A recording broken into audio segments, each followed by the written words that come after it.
한덕의 덕분에 돈 벌어볼 수 있는 시간입니다. MBN골드 최한덕 매니저와 함께하겠습니다. 안녕하세요. 네, 안녕하십니까? 네, 안녕하십니까? 네.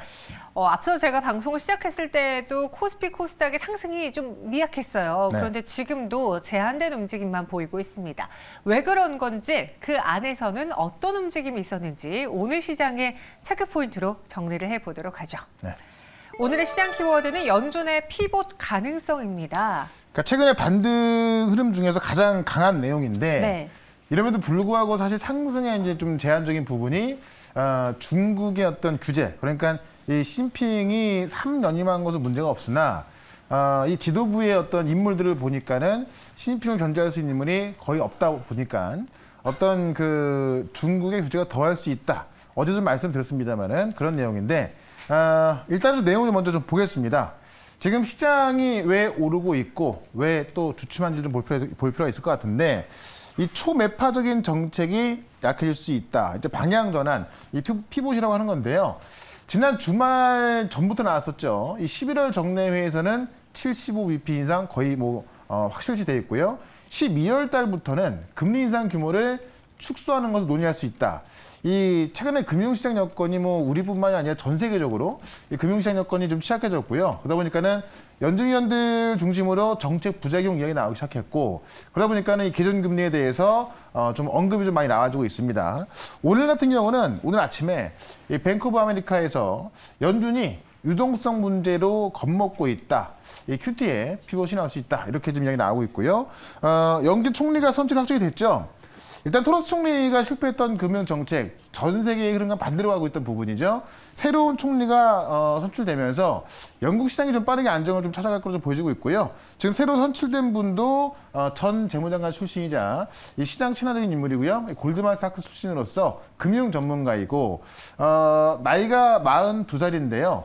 어쨌든 이 금융 전문가가 좀 나오게 되면서 영국도 지금 빠른 속도로 지금 이제 세계와 같이 정책적인 혼선 없이 갈 수 있을 거로 보여지고 있고, 그런 상황에서 지금 10년물 부채금리가 4.2가 넘어가 있으나 추가적인 상승은 제한적일 수 있다 보니까는 시장은 좀 과대폭된 부분에 있어서 빠르게 안정되고 있다.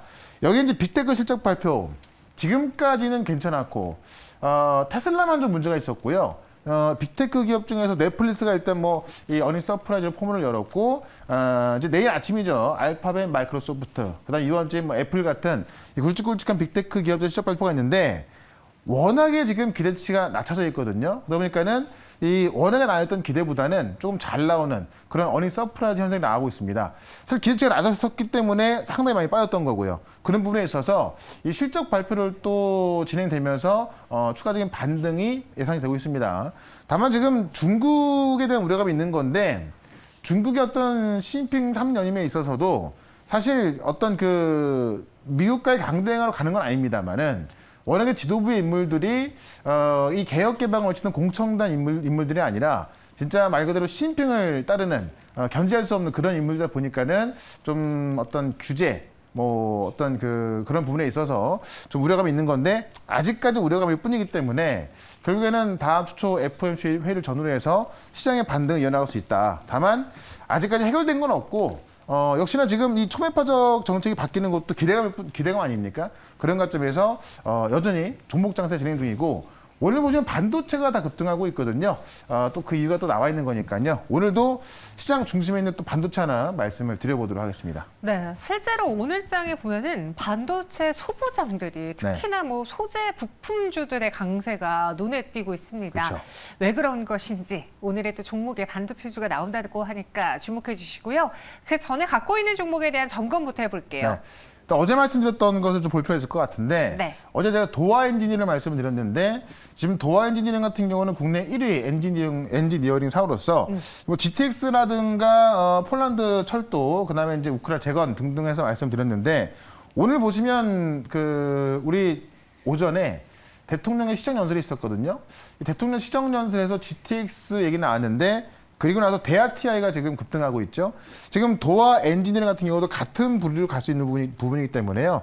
지금 주가 바닥권에서 어떤 테마로서 급등할 가능성이 있습니다. 그래서 지금 도화 엔지니어링 같은 경우는 GTX 플러스 우크라 재건 플러스 폴란드 철도 협력, 거기다 네옴시티까지 준비하고 있기 때문에 이 바닥권에서는 뭐 이 도화인지디언 같은 경우는 그게 우리가 무서워할 필요는 없겠다. 계속해서 보여주려는 말씀을 좀 드려보도록 하고요. 그다음에 이제 그 전에 말씀드렸던 로보티즈 이번 주에 로봇 ETF 국내 최초의 로봇 ETF가 나오기 때문에 그 수주 금액, 그러니까 이 ETF로 들어오는 그 돈이 실질적으로 로봇 기업도 들어가게 돼 있거든요. 그래서 이 로보티즈 같은 경우 제가 LG전자가 이 10% 보유의 3대 주주로서 감속기나 제어기를 직접 만들 수 있는 자체 생산 가능한 기업을 말씀드렸는데 아직까지는 어떤 추가 상장이 아직 안 나오고 있습니다만은 로봇 ETF 상장과 동시에 같이 올라갈 수 있는 종목이기 때문에 이번 주까지만 한번 기다려보자. 목표가는 여전히 28,000원 말씀드리면서 오늘 보시면 반도체가 다 급등하고 있거든요. 그 이유와 아직 훌륭하지만 좀 덜 올라간 그런 반도체 기업을 또 하나 말씀을 드려보도록 하겠습니다. 네, 알겠습니다. 어떤 종목인지 여러분 집중해 주시고요. 그럼 한덕의 덕분에 오늘의 첫 번째 공략주 키워드부터 힌트로 드리겠습니다. 네. 대통령 시정 연설을 네. 갖고 왔어요. 오늘 이제 그 내년 예산에 대해서 이제 대통령이 말하는 자리거든요. 네. 이 시정 연설이 있었는데 많은 산업에 대한 이야기가 좀 나왔었지만은 처음으로 나왔던 게 이 반도체 지원이었습니다. 그러니까 윤석열 대통령이 사실 후보 시절부터 이 반도체 강국을 좀 많이 강조했었는데 그 시정 연설에 대한 내용도 있었고요. 그다음에 지금 반도체 관련주는 이 시장 반등 시점에 있어서 외국인이 국내 주식을 사게 되면 가장 먼저 살 게 삼성전자밖에 없거든요. 그런 관점에서 삼성전자 이끌고 있다는 건데 일단 좀 내용을 좀 먼저 보겠습니다. 내년도 정부 예산안 시정 연설이 있었습니다. 여기서 첨단 전략 산업과 과학기술을 육성하겠다라고 했었고요. 이제 연설이 좀 끝났거든요. 그래서 내용 좀 보게 되면은 이 반도체 관련 이 중소기업 벤처를 지원함으로써 새로운 성장 기반을 구축하겠다라고 하면서 여러 가지 이야기 나왔는데 이 중에서 우리가 주목해야 될 게 뭐냐면 반도체 등 첨단 기술에 전폭적인 투자를 하겠다라고 하면서 지금 이 전문 인력 양성이나 연구개발, 인프라 구축 등에 총 1조 원 이상, 금액까지 나온 거죠. 1조 원 이상을 집중 투자하겠다라고 했고요. 삼성에서 지금 하고 있는 게 메모리는 지금 1등이잖아요. 그러니까는 메모리의 초격차 유지, 그다음에 시스템 반도체 경쟁 확보인데 그 이야기를 직접 하면서 반도체에 대한 지원을 또 확실하게 좀 말을 해줬고 여기다가 뭐 무너진 원자력 같은 경우도 생태계 복원에 시급하다라고 하면서 원전 수출을 뭐 적극 지원하고 SMI라든가 원전 해체 기술 개발 등 차세대 기술 연구 개발에도 또 이 지원을 하겠다. 양자 컴퓨팅, 우주항공 뭐 다 나왔습니다만은 어떤 금액까지 또 강조가 됐던 게 반도체로 좀 보여집니다. 그런 관점에서 오늘 사실 이건 어떻게 보면 좀 촉매제였고요. 반도체 같은 경우는 워낙에 좀 많이 빠진 상황에서 삼성전자의 반등이 가장 핵심 포인트였는데 최근에 보시면 삼성전자가 올라오면서 반도체까지 같이 올라와주고 있고요. 특히나 미국을 보시면 인텔이라든가 뭐 AMD 같은 이 시스템 반도체 쪽의 종목들이 다 돌아서고 있거든요. 그런 관점에서 반도체 반등에 시장 연설까지 보태졌다는 겁니다. 그런 관점에서 아직 좀 덜 올라온, 아직까지 바닥에 있는 그런 종목을 하나 또 말씀을 드려보도록 하겠습니다. 네, 아직 바닥에 있는 종목이라고 이야기했는데요. 정말 바닥이 맞는지, 네. 어떤 종목인지 반도체에서 하나를 한번 꼽아보겠습니다. 첫 번째 한덕이 덕분에 오늘의 공략수는요. ISC입니다. 네. 제가 오늘 이렇게 방송을 쭉 훑어보니까 많은 분들이 공략주로 반도체를 많이 갖고 오셨어요. 왜냐면 오늘 대부분의 반도체 종목도 올라가고 있고요. 네. 특히 ISC 같은 경우는 이제 소켓을 만드는데 이 테스트 소켓을 만드는 회사인데 이게 우리나라 같은 경우는 이제 삼성전자, 하이닉스가 메모리 양이다 보니까는 메모리 쪽 시황은 상당히 변동이 큽니다. 그래서 안 좋을 때 상당히 안 좋은 건데 비메모리 쪽은 상당히 안정적이거든요. 근데 지금 이 ISC 같은 경우는 이 테스트용 소켓이 원래는 메모리 쪽에 많이 나왔었는데 이 비메모리 쪽에서도 매출 상당히 견인되다 보니까는 이번 연도 실적에도요. 메모리 쪽이 줄긴 했으나 그거를 비메모리, 그러니까 시스템 반도체에서 매출 성장이 견인하면서 여전히 잘 나왔다는 이야기죠. 최근에 주가 빠진 이유가 3분기 매출이 나왔었는데요. 매출이 476억, 그 영업이익이 150억 나왔는데 시장 예상보다 조금 작게 나왔습니다. 시장 예상보다 좀 작게 나왔지만 역대 두 번째로 큰 실적이고요. 이 반도체의 경기가 되게 안 좋았거든요. 그 어려운 환경 속에서 나온 실적입니다. 그래서 이게 컨셉보다 약했기 때문에 하락이 나왔습니다만은 제가 볼 때는 지금 웬만한 반도체 기업들이 대부분 다 정말 이 땅바닥을 뚫고 지하 막 2층, 3층, 4층까지 올라가 있는 건데요. IS가 그만큼 그나마 경고했던 것은 바로 이 비메모리 쪽 매출이 좀 증가했기 때문입니다. 그런 관점에서 이 정도의 실적은 오히려 더 좋다. 또 이런 실적이 4분기 내년까지 유지가 되기 때문에 성장성 봤을 때 가장 좋을 것 같고요. 이 고직접화로 테스트 부품 시장이 성장되고 있다. 그러니까 지금 아시겠지만은 반도체를 만드는 데 있어서 미세화 공정이 더 심해지고 있고요. 패키징 같은 경우도 첨단 패키징으로 해서 그냥 패키징하는 것이 아니라 여러 이제 그 첨단 패키징을 통해서 성능을 더 끌어올리고 있죠.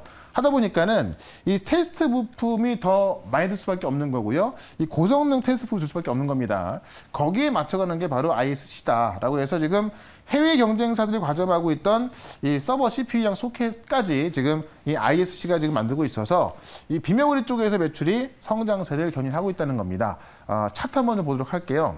차트 보시면 사실 그 ISC 같은 경우는 최근에 요구서 빠졌던 부분이 실적이 이제 컨셉보다 안 좋았기 때문에 빠졌던 부분인데 컨셉보다 안 좋았던 거지 역대급 두 번째 나왔던 거고요. 다른 반도체 보시면 이미 여기까지 빠져 있는 겁니다. 이미 여기까지 빠져서 그 기술적 반응이 나오는 겁니다만은 ISC 같은 경우는 실적이 워낙 좋다 보니까는 사실 덜 빠졌죠. 다만 이 부분이 제가 볼 때는 사실 이 전고점까지 얼마 안 남은 상황이었는데 실적이 컨셉보다 안 좋아서 빠졌던 부분이기 때문에 제가 볼 때는 오히려 좀 매수 구간이다라고 보는 거고요.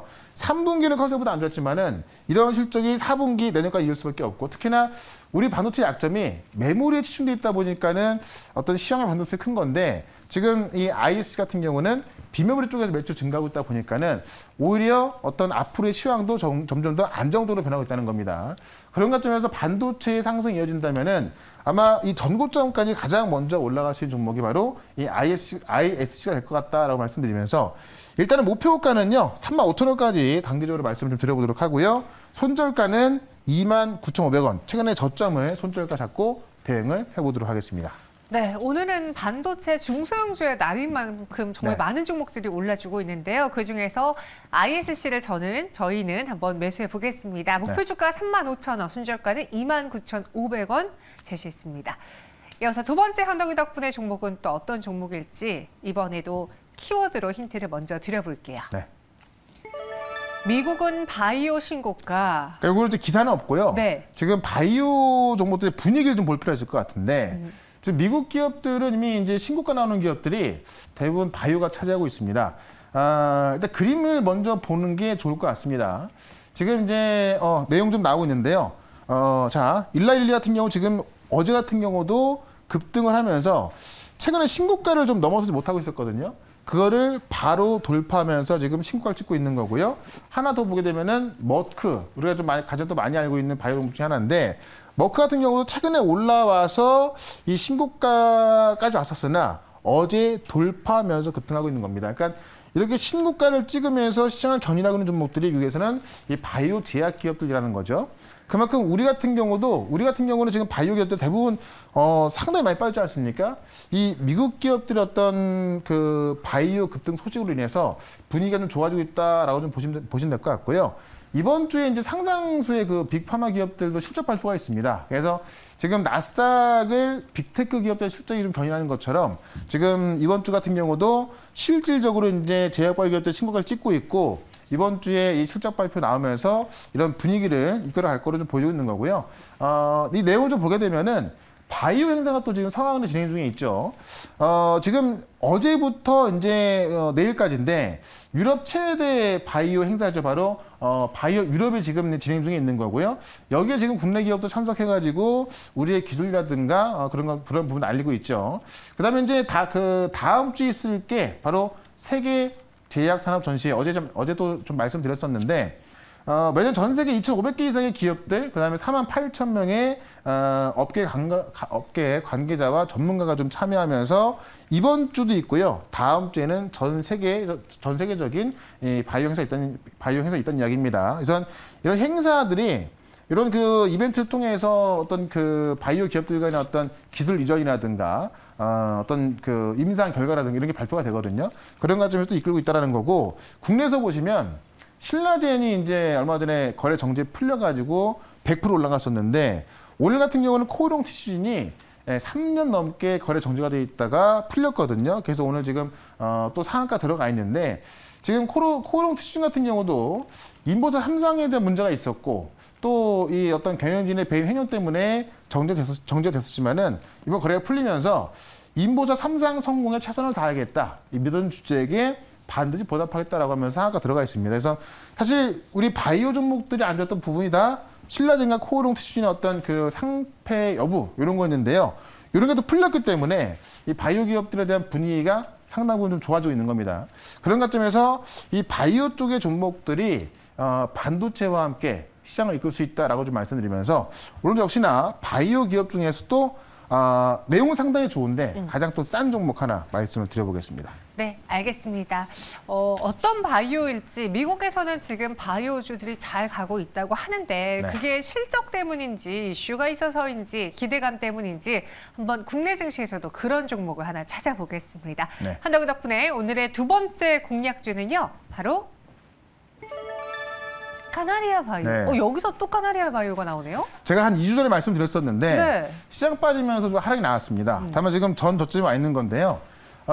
내용치고는 제가 볼 때는 가격이 너무 싸기 때문에 다시 한번 좀 말씀드리는 건데 일단 핵심 파이프라인인 이 오레고 보맙이 있습니다. 이게 지금 그 난소암 환자를 대상으로 이상이 끝났는데 그 이상에서는 무진행 생존 기간이 42개월 나왔는데요. 기존 치료제가 12개월 나왔는데 지금 이 카나리오 바이오의 핵심 파이프라인인 이 오레고 보맙 같은 경우는 이 무진행 생존 기간이 42개월, 기존 치료제보다 30개월 더 나와 있습니다. 상당히 좋은 결과가 나와 있고요. 지금 16개 국가, 이 152개 사이트에서 지금 3상에 진행되고 있는데 이걸 어제부터 시작하는 바이오 리뷰 참가해서 알리고 있고요. 실제 이제 이 그 오레고 보맙 같은 경우는 세계적인 의약품 조사 기관에서 발표한 바에 의하면 지금 미국에서만 최대 6조 원 매출이 나올 것으로 보여지고 있고요. 미국 외의 시장까지 공략을 할 것으로 지금 이제 계획을 잡고 있습니다. 그래서 매출에 대한 부분은 상당한데요. 지금 상업화 조직을 신설했거든요. 지금 다국적 제약사 BMS 출신인 이 스리자다 박사라는 분이 오셨는데 이분이 지금 뭐 BMS라든가 MSD, 머크, 그다음에 아스트라제네카 이런 데서 이제 개발본부 팀장을 하면서 많은 약품들을 상업화시킨 분인데 이분이 이 오레고 보맙에 대한 확신이 든다고 하면서 지금 카나리오 바이오 와가지고요, 이 상업화를 조직 신설했고 이 어떤 그 상업화를 본격적으로 하겠다는 겁니다. 그런 관점에서 지금 바이오 유럽에 참가하는 부분도 있고요. 그다음에 다음 주도 있고, 그다음에 이제 상업화에 대한 부분이 이제 본격적으로 진행된 부분이 있기 때문에 바이오 기업들은 가장 중요한 게 뭐냐면 개발 횟수도 이게 상업화가 안 되면 안 되거든요. 그런 관점에서 가장 중요한 터닝 포인트라고 보시면 될 것 같습니다. 차트를 좀 볼게요. 차트 보시면 주가가 지난달 같은 경우도 꽤 많이 하락이 나왔었는데 여기서 임상 3상이 이제 계속 진행해도 좋다라고 통과되면서 상한가 들어갔고 급등이 나왔던 거고요. 지금 다시 지금 그 자리에 와 있거든요. 그렇기 때문에 지금은 제가 볼 때는 주가가 다 빠진 자리에서 상당히 좀 매력 있는 가격대이고요. 본격적인 상업화에 나섰기 때문에 그런 관점에서 지금 카나리오 바이오를 보시면 되겠다. 일단은 목표가는 단기적으로 25,000원까지 좀 말씀을 좀 드려보도록 하고요. 손절가는 15,400원으로 대응을 해보도록 하겠습니다. 네, 이렇게 두 번째 종목은 카나리아 바이오였습니다. 카나리아 바이오 가격 전략 다시 한번 제시해 드릴까요? 네, 카나리아 바이오는 목표가 25,000원, 네. 손절가 15,400원입니다. 네, 25,000원, 15,400원 제시해 드렸습니다. 네. 이외 시장에 대한 이야기는 또 어디서 들어볼까요? 지금도요, 계속 네. 실적과 관련한 속보들이 쏟아지고 있어요. 네. 지금 시장이 어쨌든 좀 돌아서고 있기 때문에 종목에 대해서 중요할 수밖에 없습니다. 네. 오늘 종목 이야기 좀 많이 말씀드릴 거니까 4시에 시작하는 무료 방송 유튜브에서 최현덕 검색하시고 들어오시면 되겠습니다. 알겠습니다. 저희는 여기서 인사드리고요. 한덕기 덕분에는 내일 이 시간 다시 옵니다. 고맙습니다. 네, 고맙습니다.